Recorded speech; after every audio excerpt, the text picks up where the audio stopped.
1 lakh Indian rupees is not a small amount for a smartphone because it's a flagship category, and in that you get the Samsung Galaxy S25 Ultra, you can get the iPhone 16 Pro Max, but then we also get this new Vivo X300 Pro. No one expected a Vivo phone to launch at a price of above 1 lakh, hence if you're planning to buy this smartphone. I have been using this extensively for more than 2 to 3 weeks, and I'll give you my raw experience so that you can decide on which smartphone should you spend your next 1 lakh. I've split this video into two parts. The first part are the things that I liked about the smartphone, and the second part is the kind of the things that I felt can be a little bit better in the smartphone, which might also affect your purchase decision. So definitely watch the video till the end. No, this is not going to be a regular spec throughout video where I keep in saying this as this, that and all. It's just my raw opinion.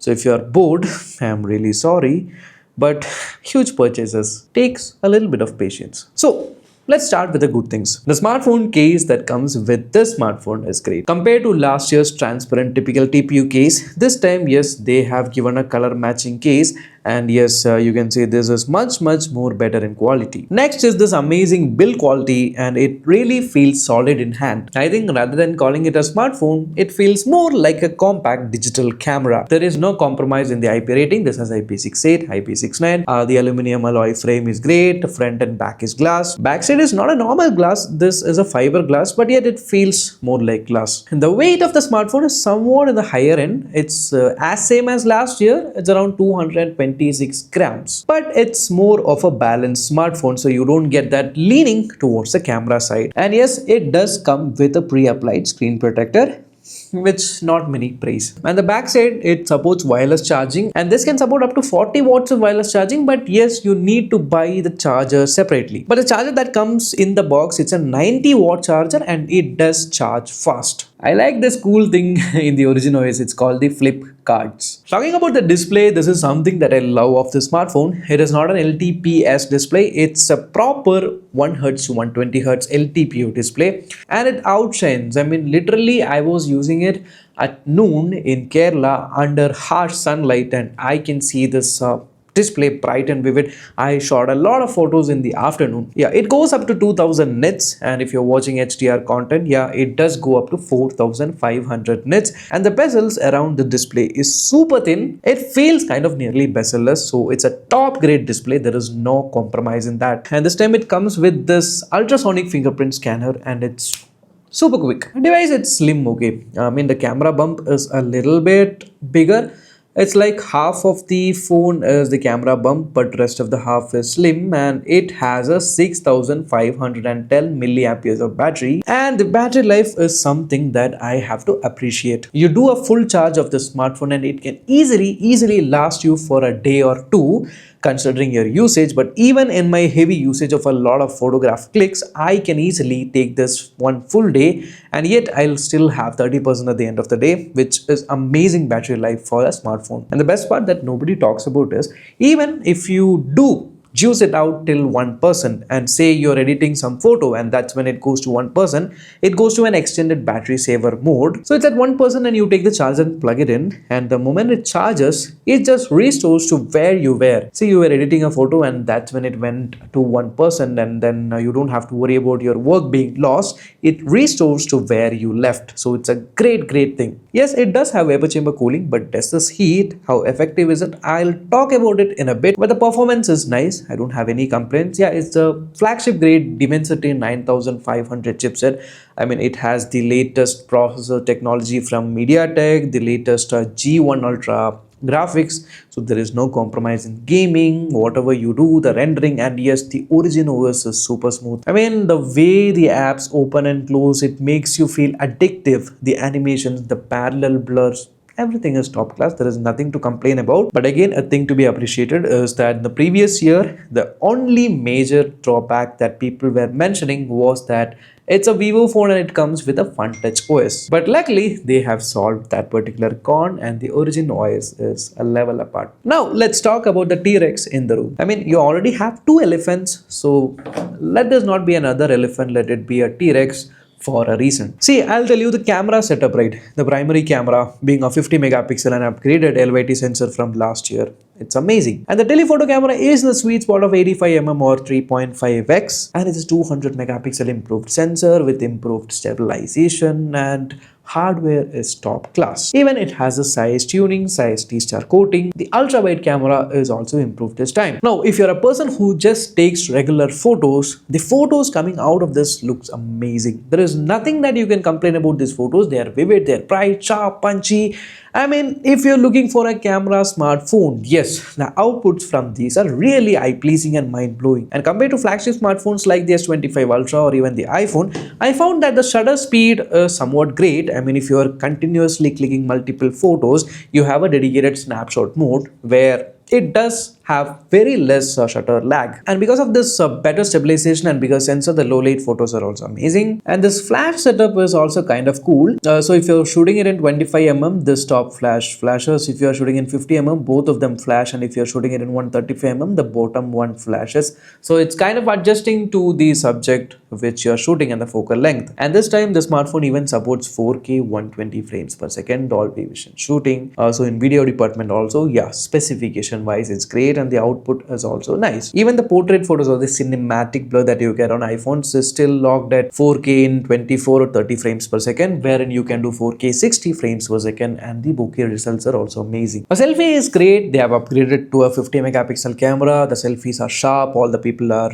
I mean, you don't lose focus. It's an autofocus, but still if you're taking a group selfie, you don't lose focus. The selfie videos are 4K 60 frames per second. That's also great. The snapshot mode, as I said, is great for fast moving objects, and the photos taken of pets, it's amazing. I know you have already seen multiple photo samples from different videos, so I'm not going to talk about each of the photos, but I'll tell you some of the practical difficulties or practical things that I faced while using the smartphone. The first important thing is, most of the time you hold the smartphone like this. Now this is a proper grip, okay? When you're using the smartphone, this can act as a grip, but most of the time you will be holding the phone like this when you're taking it out of the photo, I mean taking it out of the pocket, etc.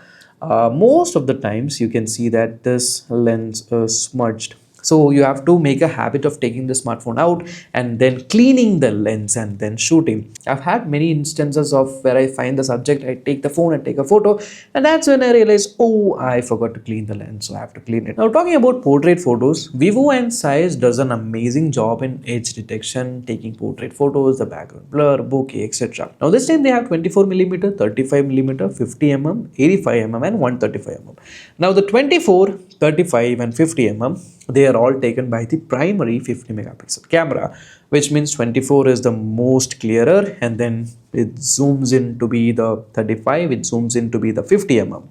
Only when you switch to a 3.5x or the 85mm is when you get that telephoto camera or the 200 megapixel APO sensor. You know what is APO, right? The apochromatic lens, which is you have a chromatic aberration, wherein the lights, they don't align each other and you get that extra shade of light around, and it corrects its technology. They have used the APO lens. So if you have to get the benefits of that particular APO lens, you have to shoot it at 85mm or above. I'm not telling that the 50mm or the 35mm photos are bad. They are good at a first look. But when the light drops a little bit, say you're shooting in the evening around 4:30 p.m., the photos looks fine. But then later when the sun sets down a little bit, say you reach the 5:30 p.m. mark, and then you start shooting photos in 35 or 50mm, which are digitally cropped, that's when you start losing details, and then AI has to kick in and fill in the missing details, which most of the times might not look like what you intended it to be. Most of the time it messes up a little bit with the skin tone, and also the details might be a little bit smoother when the light goes down, especially in 24, 35 and 50mm, while you don't have that problem in the 85 or 135mm. But there is another catch. So the smartphone heavily relies on AI to enhance the photos. So that's why you get a little bit of processing after you shoot a photo. Now it's all about lighting and the distance from the camera. Say you're in an auditorium, I was in a wedding, and the bride and groom were sitting a lot far away from where I am, and I am shooting it at 135mm. When I took the photo, it looked amazing. But the moment I zoomed in, that's when I realized that most of the artifacts that might have got lost, because it's at a distance and the lighting was less, was artificially created using AI. So at one glance, the photo looks amazing, but if you zoom in a little bit, that's when you get to know that most of it is kind of looking like an oil painting or an AI generated image. But again, if you take at the same 135mm but you're closer to the bride or the groom, the photos look really sharp. Even you can see a little bit of pimple from the face, and it has a lot of different bokeh styles, portrait modes, etc. So what happens is sometimes you just switch the portrait mode and then you shoot a photo and suddenly you feel there is a little bit of beautification of the face which you might have not turned on, and then you realize that when you switch the mode it automatically turned on beautification. I mean, I had several photos wherein I turned off the beautification, but later I forgot I changed some lens and then the beautification just kicked in, which can be a little bit annoying. So you have to be a little bit more attentive or focused when you're taking photos, just to make sure that you have all the right settings set up. And talking about lighting, I've shot several photos directly under sunlight, and what I felt is if you have a lot of light, lot of harsh light there, and you take a photo, it looks great in the preview, but later the photo is taken and then it does the processing. The photos are a little bit more vivid, making the skin tones a little bit off. The solution for this is not to use the vivid, instead you have to use the Zeiss. Now you should think of all of these things before clicking photo, so it's not like take it out of the pocket and click and shoot a photo. So it is a proper camera file, or a, what do you say for that, photography enthusiast phone. So you have to be careful. Now this has a dedicated VS1 chipset which does all the processing magic, etc. That is what is doing the AI enhancement and stuffs like that. But talking about processing, you have a subject and you have this phone, the subject is excited, you shoot a photo, you click a photo of that particular person, it's a portrait mode. The moment you click a photo and then the person comes to you and to see how the photo is, you can't show it to him immediately, because the photo that was taken and seen within 1 or 2 seconds is not processed. The bokeh might not be great, the hair detection, separation, none of it would be great, and they're like, oh, this doesn't have any clarity. But then 5 seconds later, boom, the processing kicks in, the hair is properly separated, the skin tones are nice, the bokeh is there, so you have a little bit of waiting period. Now this becomes very significant when you are clicking multiple photos. Say you have subjects and you're like click, you're taking multiple photos and then you open the photo to show it. All of the photos will be under the processing segment. Some, like, it depends, it's not like the first photo processes first. It has some random order.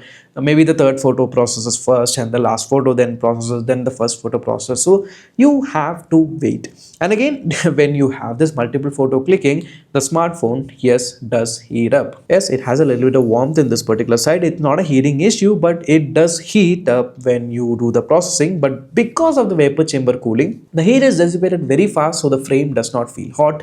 But yeah, so if you take the smartphone and then you start clicking photos and you feel a slight warmth, it is normal. And at some instances, I found the bokeh to be a little bit more artificial, like it adds bokeh to places where it is not supposed to be seen. I have this photo of my friend and there is nothing in the back that could have shown as an artifact in a bokeh, but then the moment I turn on the bokeh, you can see there comes yeah, let's wait for some time. Yeah, so there comes few artifacts in the bokeh. Can you see that? Those artifacts are not original. It was not there. It was created by AI. I mean, the size kind of stylings, but it fell a little bit off. So it gives out that it was taken in a smartphone rather than a DSLR feel. And there are few instances wherein the AI kicks in anonymously, and one instance which I found for that is the moon. If you shoot the moon, I saw a red color moon and then I was going to capture that particular red color moon. But the moment I zoomed in and the phone realized that it was a moon, it just made the moon a proper white moon. Now, I didn't zoom in, I zoomed out and I wanted to capture that red moon, and it did capture the red moon, but since it knew it was a moon, I don't know if it's visible to you, it added the moon effect on top of that, making the moon bigger than how it was. Yeah, so there are a few instances wherein the AI kicks in, so you have to be a little bit careful of what you're shooting. Now, the kit that extends this, telephoto camera is not available. I mean, I don't have it available, but you can buy it. You have to separately buy it for around 18k. Yeah, so it is a good investment. I've seen photo samples and it's amazing. So what is the final verdict? Should I get the smartphone? I would say absolutely. Is it worth 1 lakh? Considering the price increases that has been happening recently because of the component shortages, the RAM issues and the AI boom, etc. Yes, smartphones are expensive, and this one definitely for 1 lakh rupees. There is nothing that seems to be a compromise. Performance is nice, the display is nice, the build quality is nice, amazing battery life, fast charging, the cameras are great, connectivity is there, NFC is there, eSIM support is there. Whatever things you need in a flagship, even the software has become flagship level right now.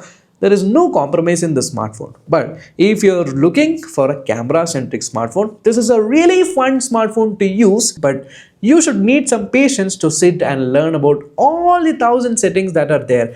I've computed this to come around 15,930 combinations of the portrait modes and bokeh levels and lenses that you can do with this. So you have to just keep fiddling with all the settings until you get the proper photo. If you are a proper photo enthusiast and you want the DSLR grade photos, maybe you should consider buying this and spending some time, a week or two, understanding the smartphone, and then take your photography so that the photos you take feel more natural and you get the full worth of the smartphone. And also the speaker performance is amazing. I liked the speaker and the haptics, both of them feel nice. The separation is around say 40-50. Other side is it's not like 50-50, it's like 40 and 50, but it's great. The speakers are great, and the microphones are also great. These are the things that you should know before you go and get this, but definitely if you're getting this, you will not regret it for sure. So that's it for the video. Until next time, bye bye.